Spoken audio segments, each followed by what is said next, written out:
Hello and welcome friends, स्वागत है आप सभी का YouTube channel masters in ethical hacking पे। तो आज हम लेकर आए हैं आप लोगों के लिए एक बहुत ही बेहतरीन टॉपिक। आज हम बात करने वाले हैं एक ऐसे वायरस के बारे में जिसके बारे में जानकर आपकी जो सोच है उसे एक नया आयाम मिलेगा, आप सोचने पर मजबूर हो जाएंगे। तो मैं आपको बताना चाहूँगा ये वीडियो किन लोगों के लिए हेल्पफुल है और क्यों इसे देखना चाहिए। दोस्तों, क्या आपके माइंड में कभी ऐसा सवाल आया है कि वायरस जैसी चीज़ों से, कंप्यूटर वायरस जिन्हें हम बोलते हैं, क्या इनसे वर्ल्ड वॉर जैसी स्थिति बन सकती है? अगर आया है तो ये वीडियो आप देखें शुरू से एंड तक। सेकेंडली, मैं आपको बताना चाहूँगा, क्या आपने कभी सोचा है कि कंप्यूटर वायरस जैसी चीज़ें, जो ये वायरसेस होते हैं, क्या इनसे किसी की जान जा सकती है? तो बिल्कुल उसका आंसर आपको इस वीडियो में मिलेगा। थर्ड वन, वायरस जैसी चीज़ें किसी की एटॉमिक रिसर्च ऑर्गेनाइजेशन पे फ़र्क डाल सकती हैं या एटम बॉम्ब बनाने वाली जैसी मशीनों को ये अपने हिसाब से सकते हैं, कंट्रोल कर सकते हैं? तो उसका आंसर आपको इसमें मिलेगा। एंड फाइनली, क्या वायरस से किसी भी फैलियाज की जो मशीनें होती हैं, क्या इन्हें कंट्रोल कर सकता है? अब तक आपने सुने होंगे ऐसे बहुत सारे वायरसेस के बारे में जो कि कंप्यूटर में जाकर उसे नुकसान पहुंचा देते हैं, लेकिन आज हम जानेंगे एक ऐसे अमेजिंग वायरस के बारे में जिसकी वजह से बन सकती थी वर्ल्ड वार की स्थिति। तो चलिए दोस्तों, करते हैं।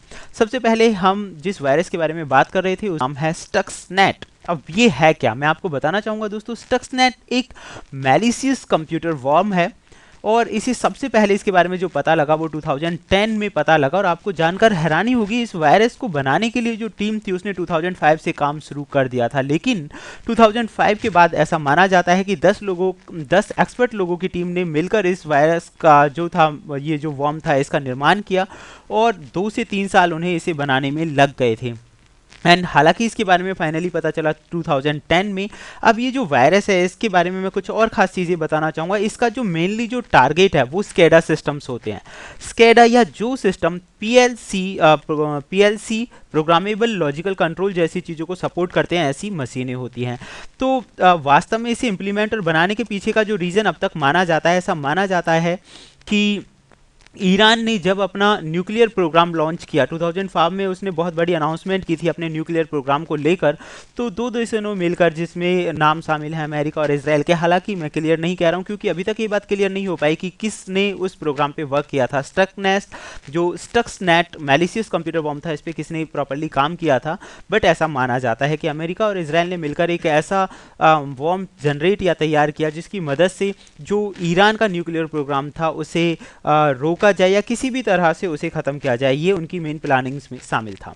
वास्तव में स्टक्सनेट जो था, इसका मेन प्रोग्राम आप समझ ही गए होंगे, लेकिन इसका जो मेन टारगेट हुआ करता था वो था पीएलसी प्रोग्रामेबल लॉजिक कंट्रोलर्स, जो अलाउ करता था ऑटोमेशन ऑफ इलेक्ट्रोमैकेनिकल प्रोसेसेस। यानी कि इसकी मदद से जो इलेक्ट्रोमैकेनिकल प्रोसेसेस थी उन्हें ऑटोमेशन किया जा सकता था, उन्हें कंट्रोल किया जा सकता था। तो आप समझ सकते हैं, ज़्यादातर जो फैक्ट्रीज वगैरह में मशीनें लगी होती हैं, बड़े लेवल पे जिन मशीनों से हम काम करते हैं, और भी कई बहुत बड़ी बड़ी मशीनें पीएलसी प्रोग्रामिंग पर ही काम करती हैं, यानी कि प्रोग्रामेबल लॉजिक कंट्रोलर्स।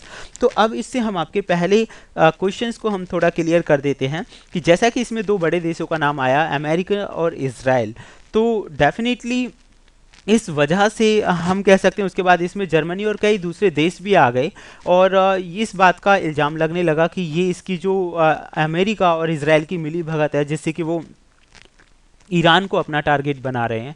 तो इससे एक वर्ल्ड वॉर जैसी स्थिति बन गई थी उन दिनों। और उस टाइम का ये अभी भी हम अगर कहें तो ये बहुत बड़ा साइबर अटैक था जिसके बारे में 5 इयर्स तक किसी को कुछ पता ही नहीं चला। 2010 में इसके बारे में पता चला। तो ये एक स्थिति वहाँ पे तैयार हो गई थी। और आपको जानकर हैरानी होगी कि इसने इंडस्ट्रियल कंट्रोल सिस्टम, जो ये वॉर्म था मेनली, तो इसने इंडस्ट्री के लगभग 2 लाख से ज़्यादा कंप्यूटर्स को नुकसान पहुंचाया और 1000 से ज़्यादा मशीनें जो थी उन्हें फिजिकली डिग्रेड कर दिया। अब आपके माइंड में आ रहा होगा कि वास्तव में ये काम कैसे करता है और इसकी मेन वर्किंग क्या है।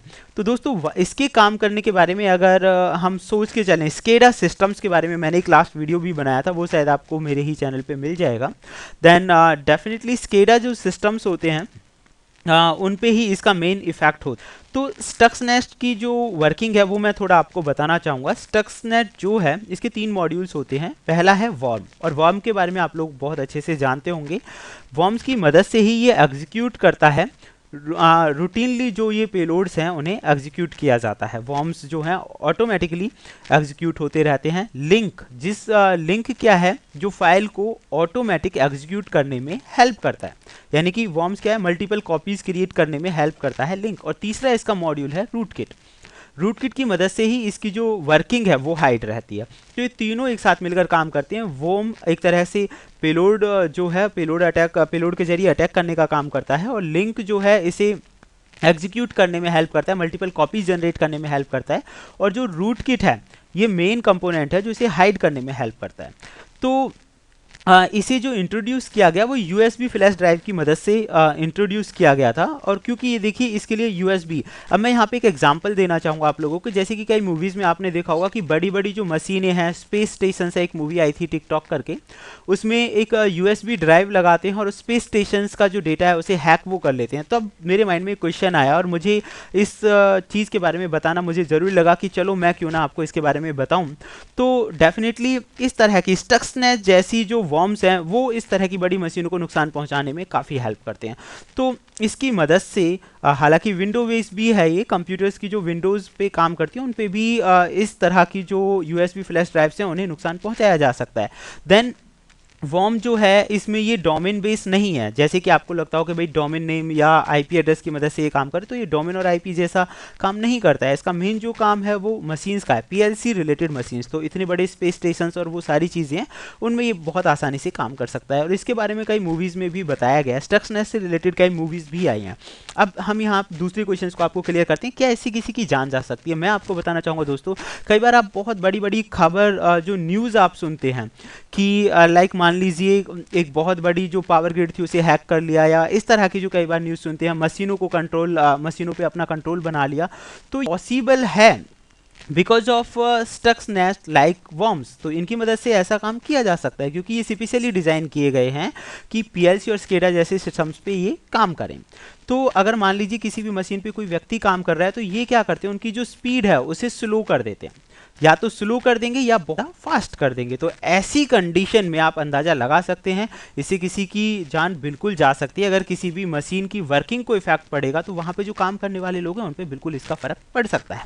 एंड अगर हम इसकी हिस्ट्री के बारे में बात करें तो कास्पर की लैब एक्सपर्ट्स ने इसे सबसे पहले ऐसा माना जाता है कि 2009 में उन्होंने इसके बारे में इस तरह से मिलती जुलती इन्फॉर्मेशन के बारे में पता लगा लिया था, लेकिन मार्च और अप्रैल 2010 में इसके बारे में क्लियरली पता लगा था। लेकिन अगर हम बात करें इसके बारे में और ज़्यादा एग्जिस्टेंस के बारे में कि लाइक ये डिनाइल ऑफ सर्विस अटैक कर सकता है मशीनों के ऊपर, या इससे भी ज़्यादा कुछ नुकसान पहुंचा सकता है इंडस्ट्रियल सिस्टम्स को, तो ये जुलाई 15 2010 के बाद ये चीज़ें जो थी वो सामने आई।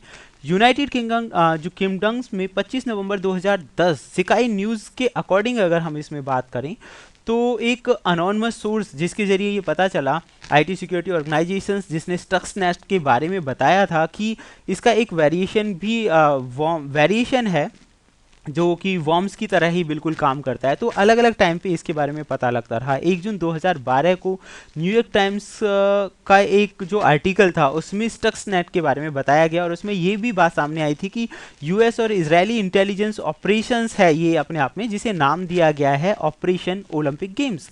लेकिन जैसा कि मैंने आपको अभी बताया कि इसके बारे में किसी देश ने अपनी जिम्मेदारी नहीं ली, तो क्लियरली नहीं कहा जा सकता। 25 दिसंबर 2012 को Iranian semi official news agency ने अनाउंस किया था कि एक साइबर अटैक स्टक्सनेट के जरिए हुआ है जिसने बहुत बड़े लेवल पर उसके जो न्यूक्लियर प्रोग्राम था उसे नुकसान पहुंचाया है। तो पावर प्लांट और बहुत सारी इंडस्ट्रीज पे उसका काफ़ी इफेक्ट पड़ा था।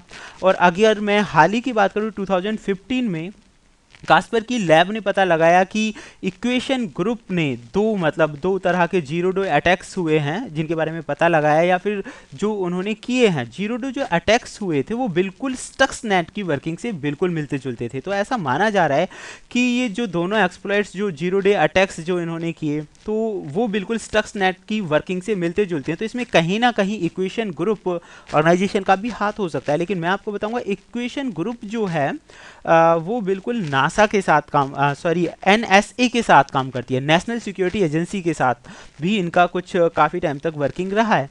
तो डेफिनेटली इसमें कहीं ना कहीं अगर हम एनएसए माने तो स्पेशली है कि वो भी अमेरिका से कहीं ना कहीं इनके तार जुड़ते हैं, but that was it not clear still. अब हम इसके द्वारा हुए नुकसान के बारे में अगर बातें करें तो इसकी मदद से ईरान में लगभग 58.85 यानी 85% जो था, मतलब कंप्यूटर्स और मशीनों पे इफेक्ट हुआ। सबसे ज़्यादा इसका इफेक्ट ईरान में हुआ, उसमें बाद में फिर इंडोनेशिया, इंडिया, यूएस, पाकिस्तान वगैरह जैसी कंट्रीज़ भी आईं।